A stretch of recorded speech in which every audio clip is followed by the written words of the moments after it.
What's good, gang? Today I'm filming this video in the beginning of the year. It is January 5th, but technically speaking, it actually does not matter when you come across this video.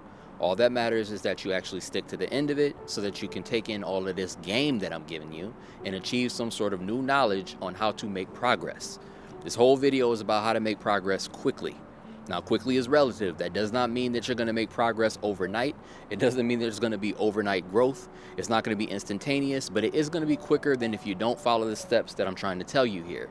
So just make sure that you pay attention, because I'm about to give you some game on how to get that fire back in your belly, how to make some progress, how to stay consistent, how to just, change your life in a positive way. So first things first, let's get right on into it. Our chart that we have here today is the iceberg of your current life. The iceberg of your current life is comprised of a top half and a bottom half. And the thing right in the middle that divides the two of them is boredom. Boredom is the tipping point that can point you in either direction of going up or going down on this iceberg. The upper portion above the water, you keeping your head above water, is you taking these specific actions that I'm going to tell you to take that results eventually in you achieving progress. The lower portion, which is essentially you sinking, is you taking these specific actions that eventually lead to stagnation. So without further ado, let's get to the bottom, right? The bottom of the pyramid of the upper portion of the iceberg. The bottom, the biggest, most important part to get the ball rolling is to take action. Take action. Do something. Stop doom scrolling. Stop sitting around vegetating on your couch. Stop just existing, right? And being miserable, being bored at the boredom tipping point, and take action. Do something. Nothing changes if nothing changes. An object in motion tends to stay in motion. I love this one quote. It's like, it's hard for depression to hit a moving target. What this could look like is if you got a messy room, a messy apartment, a messy living space. You got clothes all over the place, right? You got, crumbs all over the place. You got all this different stuff that just needs to be cleaned. It needs to be organized. Well, the worst thing that you could do to keep your living space messy is just to sit there and stay, looking at a TikTok. Your room's not going to clean itself. Your living space is not going to clean itself. So the first thing that you could do to actually get the ball rolling is to pick something and to just do it. Just do something. You'll get momentum. Maybe you want to start vacuuming first. Maybe you want to clean your dishes first. Maybe you want to pick up your clothes first. But I promise you, the very second you start taking action, the very second you decide to actually do something, right? You're going to eventually just build this momentum to keep on going. You end up picking up the clothes, and then you get the inspiration to now start, cleaning out your toilet bowl. You clean out your toilet bowl, all of a sudden you get the inspiration to wipe your counter. Then you start vacuuming. And then all of a sudden you've been hit with the cleaning bug, and you clean your whole apartment. It's a sensation of just an object in motion tends to stay in motion. You got to do something. It doesn't matter what it is. Just get up and do something. Stop being bored. Stop being stagnant. Stop just sitting around. That is the first thing that you got to do. If you want to start making progress, just get up and move. All right, cool. Let's move on. So once you start taking action, you start getting that momentum, you've started moving around. Now you got to get into this more intricate thing, which is developing an exciting, keyword exciting, achievable goal. This goal needs to be both exciting and achievable. You need to be able to actually do this thing, and it also has to make you excited. You got to be passionate about it in some kind of way. Because if you don't develop a goal in general, right, if you don't have any sort of goal, even if you start taking on some sort of momentum from taking action, eventually you're going to succumb to the law of nature, which is for you to start chasing comfort and pleasure, because life is suffering. Life is inherently suffering, and if you don't find something to suffer for on purpose, you're going to pursue pleasure to try to alleviate the suffering of life, which isn't really going to alleviate the suffering, but it's still just what we end up doing by default if we don't set some sort of goal, something to suffer for on purpose, something to strive for, something to chase, something to do. You know what I'm saying? But it's got to be something achievable. It's got to be something that you actually can pull off. If you make a goal that is too lofty, too big, you'll give up. You'll give up very quickly. And if you're giving up too quickly, you ain't going to make no progress. So we need to make an achievable goal, and it has to be exciting enough for you to want to stick to it. It's got to be exciting enough. You got to have enough passion behind it to make you want to be like, all right, I'm getting up in the morning. I'm going to make this happen. So develop your goal, whatever your goal might be. Your goal might be, I want to lose 10 pounds in the next 3 months. Your goal might be, I want to start becoming more social. Your goal might be, I want to create a YouTube channel. Whatever that goal is, create some sort of goal that is achievable and exciting to you. It doesn't matter who else it's exciting to, as long as it's exciting enough for you to want to stick to. So now you've developed this exciting, achievable goal that you want to achieve, and that is a wonderful thing. But this is where we hit that turning point. This is where things get drastic, right? The turning point. It's important, it's imperative that you make sure that you do this step, because this step, right? This step is the difference, the make or break of whether or not you're going to end up making progress. This is the thing that's the most important, I would say, in regards to making progress. That's why I label it as the turning point. And that is for you to shift your identity. If you're no stranger to this channel, you know I've talked about this a million times, and I'm going to keep on talking about it a million more times, because it's one of the most important principles in the entire world. Our thoughts, our recurring thoughts, what we think about, shapes who we are. It shapes who we believe we are. It shapes our identity. So you got to change your recurring thoughts if you want to change you. You get what I'm saying? If you want to change your patterns, if you want to change your habits, if you want to change anything, you got to change your identity. You got to change who you think that you are. So your goal is to shift your identity to become the kind of person who can achieve this goal that you're trying to achieve. Our reality is an amalgamation of what we consistently think about.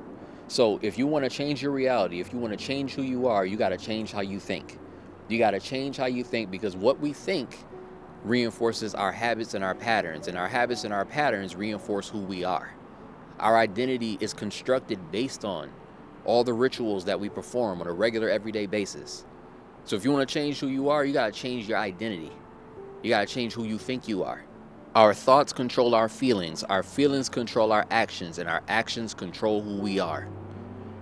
And before we do any of that, you got to change who you think that you are. So it reinforces everything. It changes everything if you shift your identity. So if we want to achieve this goal, whatever it might be, whether it's losing the 10 pounds, whether it's building a business, whether it's building a YouTube channel, whatever it is, it doesn't matter what that goal is, you ain't going to achieve it unless you develop the identity of the person who can achieve that goal. And the easiest way for you to start shifting your thoughts to the degree of the person that you want to become is to use the I am method. I spoke about this in another video before, but I'm going to reiterate here. The I am method is for you to start using the phrase in your head. When you start thinking about yourself, when you start thinking of your identity, you use I am to declare who you are and what you do, right? If you want to become somebody who is fit, you start saying to yourself, you think to yourself, I am fit. And the identity of a fit person means if I am fit, I go to the gym. I go to the gym, I eat clean, I eat healthy, I take walks. I sleep when it's time to go to sleep. I am healthy. I am fit. I am muscular. I go on runs. I go walking. I'm healthy. I am. If it's I am a YouTuber, I am a runner, I am a walker, whatever it is that you want to achieve, right? You got to start thinking in terms of who you are. You declare to yourself who you are. Only you can tell yourself who you are. So tell yourself who you are. Use the I am method to start hypnotizing yourself into shifting your identity. Because if you don't shift your identity, there's no way you're going to continue to carry through with all the tasks that are necessary for you to actually achieve that goal. Because whatever goal it is that you want to achieve, even if it is achievable, even if it is exciting, right? You ain't going to carry through unless you believe you're the kind of person who can. So now the next natural step, the next progression after you have identified who you are, right? You've told yourself who you are. You've identified who I am. The next thing that you could do is make good choices that are in alignment with that identity. You got to be in alignment, right? You got to continue to make good choices. Don't do anything that goes against this identity. If you're saying that you are somebody who goes on walks and you're not walking, that is inconsistent. That is incongruent. That's not sticking to the code of the identity that you're trying to form. And you're not going to make progress if you're not making good choices. You got to make good choices. Don't go get that McDonald's. Cook that meal at home. You got to go to the gym. You know what I'm saying? You got to post those YouTube videos. You got to do whatever it is. You got to make good choices that reinforce this identity. Because you won't continue to believe in the identity that you form for yourself if you're not taking action towards the identity that you're proposing. You can say whatever you want in your head over and over again, but unless you're actually making the choices, you're doing the do, you walking the walk and not just talking the talk, it ain't gonna work, man. So you gotta make good choices. It's one thing to start saying I am, but it's another thing to start doing I am, if that makes any sense. Be in alignment, be congruent. It doesn't matter how much you shifted your identity internally if externally you're not performing as if you are that person. So make good choices, my friend. And that leads to the top, right? The top of this iceberg. And the top of this iceberg is very simple. It doesn't make it easy, but it's very simple. And that simplicity is to stay consistent. Stay consistent. That's all you got to do. Stay consistent. Keep on posting the videos. Keep on going to the gym. Keep on eating healthy. Keep on taking your 10,000 steps. Keep on doing whatever it is that is consistent with your goals. Stay consistent and you will achieve progress. That's what you want, right? That's what you want to do. If you ever want to actually reach that goal, stay consistent. Keep that caloric deficit. Keep on showing up. Keep on showing up for yourself. It reinforces all of these, right? It reinforces all of these. If you're staying consistent, that means you're taking action. That means you're continuing to develop achievable goals, because once you achieve one goal, that don't mean you stop. You find another goal to achieve. Maybe something that's a little bit further, to push yourself a little bit further. But you develop another goal because it's going to keep you on track. It's going to keep that fire in your belly. And then you got to shift your identity again to be able to be like, hey, I accomplished this one thing last time. I can accomplish this next thing. And then it goes again to being able to make some more good choices that reinforces this identity that you propose for yourself. I've already started going to the gym 3 times a week. Maybe I need to start going for 4. And then you continue to stay consistent, and the cycle repeats itself over and over and over again. And you don't get yourself back down to this baseline of boredom. Because this baseline of boredom, this is the danger zone. This is the thing that makes or breaks whether or not you're going to stay consistent. Because once you hit that boredom point, it's real easy to start sinking. It's real easy to start sinking. But if you continue to take these steps over and over again, you will make progress. Progress will be achieved. You're going to get this trophy right here. You get what I'm saying? So look, I want you to succeed. I want you to achieve progress. I want things to work out for you. But I also want to explain to you just how we end up going down this other path sometimes instead. And that's using that boredom pushing point, right? That boredom. Sometimes that ends up making us do the opposite. We go the opposite direction. And that's how we end up in a rut. That's how we end up making no progress and we achieve stagnation instead. So let me walk you through it. Typically how we end up in one of these ruts is we lose momentum in the routines that we've built for ourselves. We lose momentum, and instead of staying consistent, we get all the way to this point of boredom, right? We get to this point of boredom and we start becoming inconsistent with our routines. We're not keeping track of anything anymore. We're falling off the wagon. And it domino effects all the way down into you starting to make poor choices. Now you're starting to bring your sweets into the home. You start skipping things in your life. You start skipping your gym sessions. You start skipping going on those walks. You start skipping out on cooking your own meal. You stop posting videos. Your inconsistency leads to you making more poor choices, and those poor choices lead to that breaking point. And that breaking point, right? Instead of the turning point, the breaking point is for you to have self-limiting beliefs. For you to now convert yourself into the self-limiting belief of, I can't do this. I can't achieve this goal. I'm not good enough. I'm not worthy enough.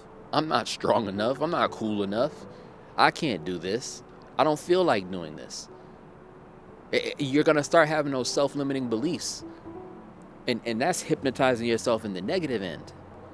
You get what I'm saying? You're not engaging in the self-hypnosis on a positive end. You're telling yourself who you aren't instead of telling yourself who you are. Because you started making poor choices, because you knew what the right thing to do was, but you stopped doing it, it reinforces this negative belief, these self-limiting beliefs of who you are. You start perpetually choosing to do what is most familiar, what is most convenient, and what is most safe, what is going to be the most comfortable. That's what you end up doing, because there's some part of your identity that now believes for some reason that you just can't achieve this goal. You just can't do anything. That self-limiting belief, you're holding yourself back. You're holding yourself down. You deny yourself the right to have the audacity to even believe that you can change. a self-limiting belief. You don't even believe you can change. You allow your discomfort with difficulty to keep you stagnated, to keep you from moving, to keep you immobile. You start chasing those simple pleasures. You start chasing pleasure in general again because you believe in your head that you ain't worth it, which then leads you down the rabbit hole of setting no goals. You ain't got no goals. You ain't got nothing that you want to achieve. There's nothing that you want to do. In fact, the ultimate goal is to chase comfort. You remember all the way back here when I said if you don't find a goal that is exciting for you to try to chase after, for you to try to achieve, that naturally you're going to succumb to this law of nature that you're going to start chasing pleasure, because life is inherently suffering. And if you don't got something to suffer for on purpose, you're going to be chasing comfort to alleviate the suffering. You're going to chase comfort. You're going to chase pleasure. And you're going to set the goal of only chasing pleasure, which means no goal. I'm going to sit here and vegetate. I'm going to sit here and doom scroll. I'm going to sit here and just feel like I can't do nothing. I'm doomed. You will set no goal, remain exactly as you are, and you will complain about it. You will complain about it consistently. You're going to sit there just talking about, oh, my life is horrible. Oh, woe is me, and engage in pity parties. You're going to feel like your life sucks and like you can't do nothing about it. And you're not going to set any further goals to try to change that. And just like I said earlier, you might come up with a goal that's so lofty, so grandiose that you know for a fact it ain't even achievable.